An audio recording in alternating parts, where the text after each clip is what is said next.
He told me he wanted a quiet birthday this year. No parties, no noise, no friends, just us. He said he was tired of crowds, of pretending, of being the center of attention. "Let's stay in," he'd said that morning, his arms wrapping around me, his lips brushing my forehead. "Just you, me, and takeout. No stress." I smiled, thinking it was the sweetest thing, that after all these years I was still the person he wanted to spend his birthday with. I believed him. I spent the afternoon preparing a surprise anyway. He said no party, but I still wanted to make him feel special. I cooked his favorite dinner, butter garlic steak with roasted vegetables and that soft mashed potato he loves so much. I lit candles on the table, set the plates perfectly, even chilled a bottle of his favorite wine. On the kitchen counter sat a small chocolate cake I'd made myself, the frosting messy but heartfelt, with the words to my favorite person written in slightly uneven letters. I laughed at my own handwriting, thinking he'd tease me for it. 7 o'clock came and went. He still wasn't home. At first, I told myself it was work. Maybe he got caught in traffic or stuck in a late meeting. I sent him a text, "Dinner's ready. Come soon?" The message delivered instantly. I waited. No reply. By 8, I called. Straight to voicemail. By 9, I called again. Still nothing. The steak went cold. The candles melted down to small pools of wax. I tried to distract myself by cleaning up the kitchen, pretending not to notice how quiet the apartment felt. But my chest was tight, and that familiar ache, the one that comes when something doesn't feel right, started creeping in. Around 10:30, I sent another message. "Are you okay? Should I wait up?" This time, it was marked read, but no response came. That single blue tick felt like a slap. I sat on the couch staring at the phone, willing it to ring. The seconds dragged into minutes, then hours. I thought about all the birthdays before. The laughter, the hugs, the way he used to pull me into his arms and whisper, "I can't imagine life without you." I wanted to believe he meant it still, but deep down, I knew something was wrong. At midnight, I lit the candle on the cake by myself. The flame flickered weakly, its light barely touching the walls. I whispered, "Happy birthday," and blew it out alone. The sound of that single breath filled the room like a goodbye. He came home at 2:17 a.m. I remember the exact time because I was sitting on the edge of the bed staring at the clock. The door creaked open, his footsteps soft but uneven. He smelled faintly of cologne, not his usual one, something sweeter, unfamiliar. "Hey," he said, avoiding my eyes. "Sorry, I got caught up with some work stuff. We ended up staying late." I nodded, forcing a smile. "It's fine, there's food if you're hungry." He kissed my cheek and said he was too tired to eat.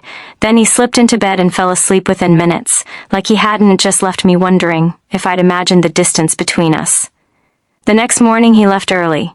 No hug, no kiss, just a rushed "love you," thrown over his shoulder like a habit. I stood by the door after he left, staring at the dent his keys had made on the table. Something inside me was unraveling, thread by thread. At work, I tried to distract myself, burying my thoughts in emails and paperwork. But then I saw her, Clara, my best friend, my closest confidant. She'd been there through everything, the fights, the breakups, the makeups. She always knew what to say to calm me down. She walked into the office laughing about something, her hair pulled back casually, and then I saw it. The delicate gold chain around her neck. My heart stopped. It was my necklace. The same one he'd given me on our 3rd anniversary. A custom-made pendant, an A entwined with an L. He'd told me it was one of a kind. I had worn it every day until a month ago when I couldn't find it. I'd searched everywhere, even. Asked him if he'd seen it. He helped me look, pretending to be concerned. Now, there it was, hanging around her neck. For a moment, the air left my lungs. My mind scrambled for explanations. Maybe I dropped it at her place during one of our movie nights. Maybe she found it and forgot to tell me. Maybe this was all one big misunderstanding. I forced a smile and asked, "Nice necklace. Where'd you get it?" Clara froze for a second, barely noticeable but enough. Then she laughed. "Oh, a gift. Nothing fancy, a gift." The word echoed in my head, sharp and cold. That night I didn't confront him. I couldn't. I lay awake beside him, staring at the ceiling, wondering how betrayal could hide so easily behind a familiar face. He slept peacefully, his arm draped over me like a promise that had already been broken. 2 days later, I got the confirmation I never wanted. He'd left his laptop open before work. I never snooped, never needed to, but that morning something drew me in. I clicked on his calendar, just curious, and there it was, a reservation at a fancy rooftop restaurant, the same night he told me he was too tired to go out. I copied the name and searched it online. The restaurant's Instagram page popped up, full of happy couples celebrating, and then I saw them. There they were, him and Clara, smiling at each other like the world belonged to them. She was wearing the necklace. My necklace. His arm was around her waist, her hand rested on his chest, my vision blurred but I couldn't look away. He thought I didn't know, but I did. The lies unraveled in an instant. The late nights, the vague excuses, the distant eyes, all of it made sense. I sat there for hours, staring at the photo until my tears dried. Then slowly something inside me hardened. I decided I wouldn't scream, wouldn't beg for the truth. I'd let him believe I was still in the dark. I'd smile when he came home, kiss him goodnight, pretend everything was fine. Because sometimes silence is the sharpest weapon. He thought he'd fooled me. But what he didn't realize was that every word he spoke, every glance he stole, every lie he told, I was watching, memorizing, waiting. Because the moment he chose her over me, he wrote the beginning of a story he didn't know I would finish. And when I was done, he'd finally understand. I wasn't the woman he could deceive and forget. I was the woman who would make him remember. He had no idea that I knew everything. No clue that every time he smiled at me, I could see the shadow of her lipstick on his collar. He walked through our home like nothing had changed. As if my heart wasn't breaking quietly behind every "I love you" he said. But I played along. I smiled, cooked his meals, laughed at his stories, and kissed him goodnight. Because I wasn't ready to confront him yet. Not until I had the perfect moment, the perfect silence, the perfect stage. The opportunity came sooner than I expected. His company was hosting a formal corporate dinner, and for the first time in months he wanted me to go with him. "You've been distant," he said, frowning slightly. "It'd be nice if you showed up. Everyone keeps asking about you." I almost laughed at the irony. He wanted me to stand beside him, his loyal, loving partner, while the woman wearing my necklace smiled from across the room. It was poetic in a twisted way. So I agreed. "Of course," I said softly. "It'll be nice to meet your colleagues again." He looked relieved, like I'd just forgiven him for something he didn't think I knew the night of the dinner I took my time getting ready. I wore the same blue silk dress I'd worn on our first anniversary, the one he used to say made me look like his entire world. I paired it with a new necklace, one with a small sapphire pendant, a reminder that I didn't need to wear something borrowed or stolen to shine. When I walked out of the room, his eyes lingered a second too long. "You look beautiful," he whispered. "Thank you," I replied. "You too." We arrived at the event together, the perfect couple, smiling, composed, enviable. People greeted us warmly, complimented our chemistry, our story, our love.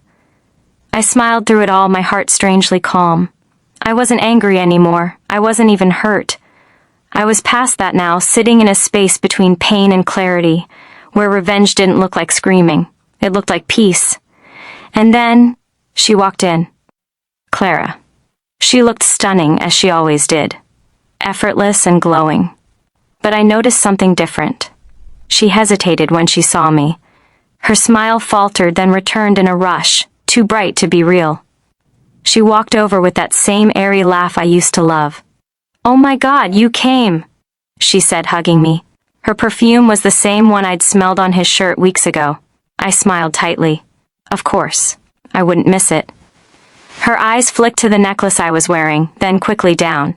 But not before I saw the faint shimmer of gold on her throat. My necklace. She was still wearing it.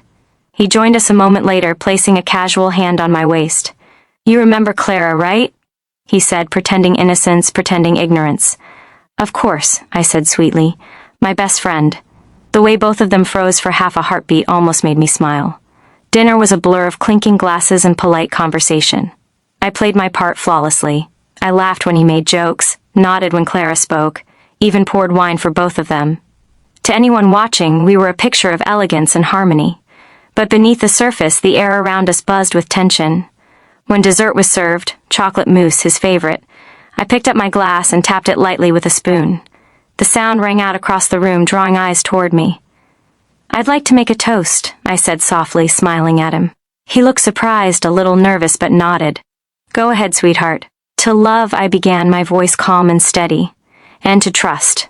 To the people who remind us that even when things fall apart, we can still rise again. And to truth, because eventually, it always finds its way to the surface." The room went silent. Even the soft background music seemed to fade. I reached into my clutch and pulled out a small photograph.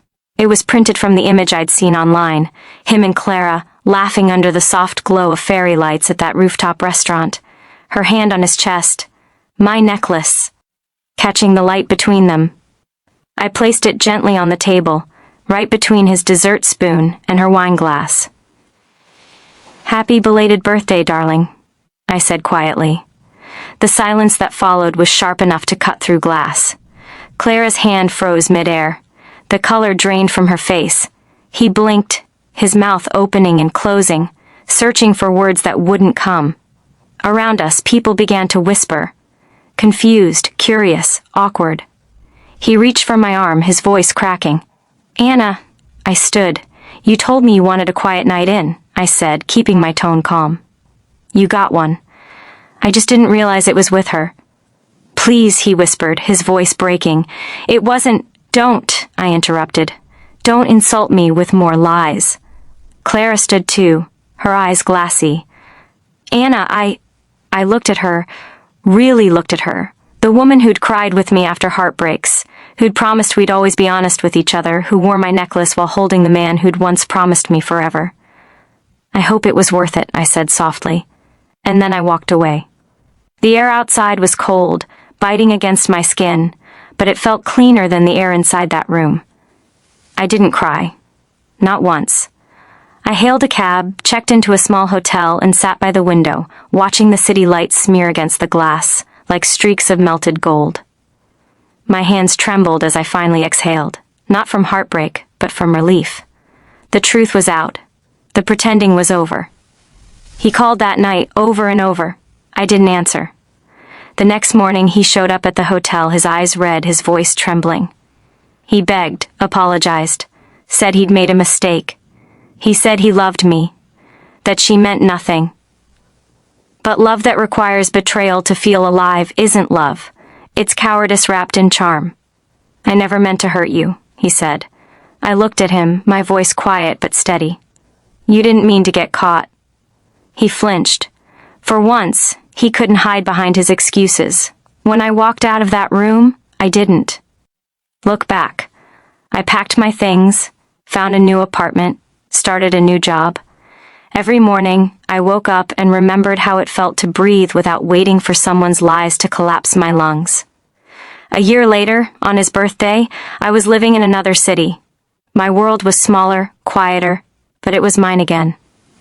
I passed a jewelry shop that afternoon and saw a necklace almost identical to the one I'd lost. For a moment I just stood there, smiling at the reflection in the glass.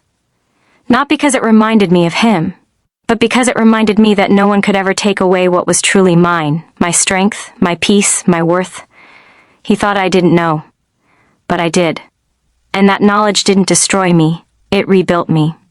Because sometimes the most powerful revenge isn't proving they lied. It's showing them that you no longer need the truth to move on.